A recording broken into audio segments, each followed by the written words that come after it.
现实版美女与野兽。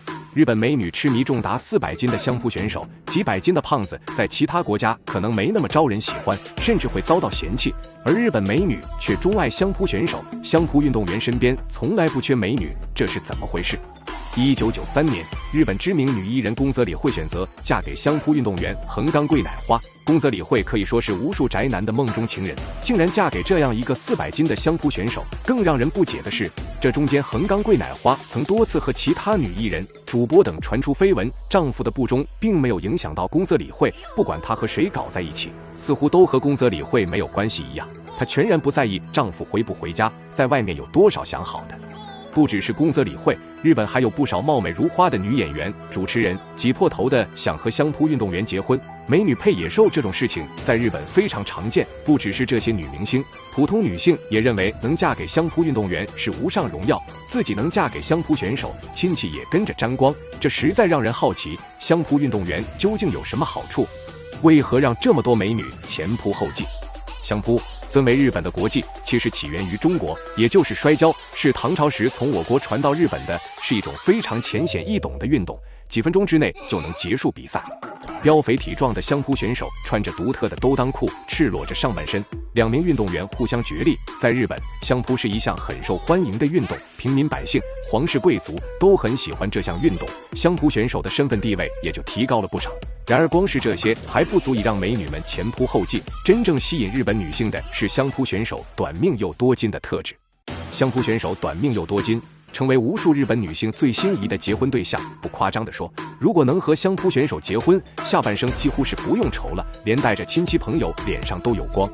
正是因为相扑运动在日本非常受欢迎，相扑运动员的收入很高，年薪高达100万美元。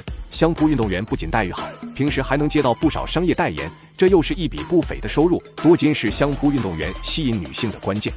另一方面则是短命，不是谁都能当上相扑运动员的，身材越是敦实、越是肥胖的运动员就越能在比赛中获得胜利。相扑运动没有太多的技巧，大多都是靠自身的体重。为了赢得比赛，相扑运动员必须摄入大量的食物，尽量减少运动量，保证自己的体重在一定的范围内。每天除了短时间的训练之外，相扑运动员都是在吃饭和睡觉中度过的。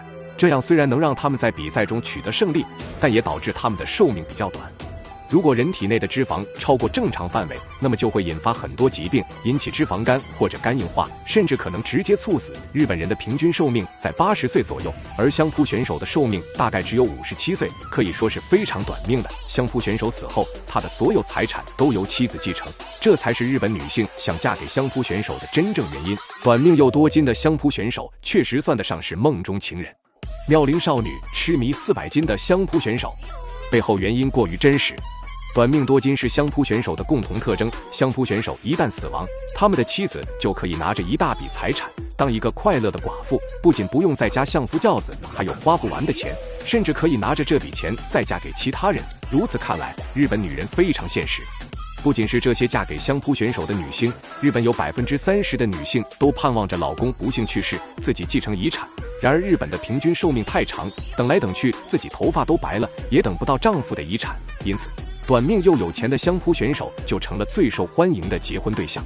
当然，除了这个原因之外，在日本，相扑选手的社会地位非常高。相扑本就尊为日本的国技，是日本民众都喜欢的一种运动，不少人都以收到相扑选手的名片为荣。还有一部分贫困家庭的孩子从小就被当作相扑选手来培养，靠这种方式出人头地。如此看来，相扑选手在日本的地位确实很高。日本人普遍慕强，在我们眼中，膘肥体壮的相扑选手，在日本人眼中却是力量感十足。日本女性认为和这样的男性在一起更有安全感。从多方面考虑，相扑选手是最好的结婚对象，既有金钱又有地位，这才让不少妙龄少女如此痴迷。那么，如果有机会嫁给相扑选手，你会做出什么样的选择呢？